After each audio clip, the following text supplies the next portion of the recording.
Hi everyone, in this video I will show you how to use ElevenLabs to add pauses. So first is first, you have to go to any web browser and then search for ElevenLabs and create an account. If you have an account already, then what you're going to do is you have to scroll down and tap the sign in or login option and then log into your account. So once you are on your account right here on the left side, you will see a different options. For example, text to speech. So we will be using text to speech here. I will be adding a short story or phrase or paragraph right here.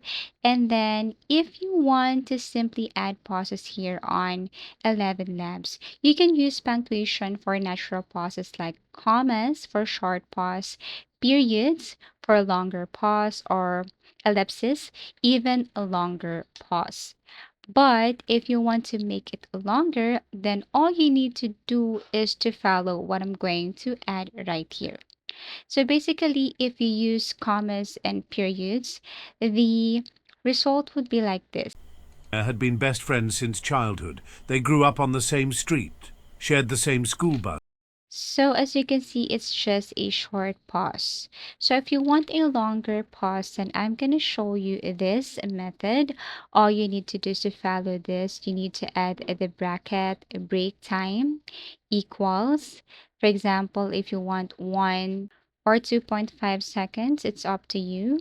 Code and then slash and then bracket. So it's up to you if you want a longer pause.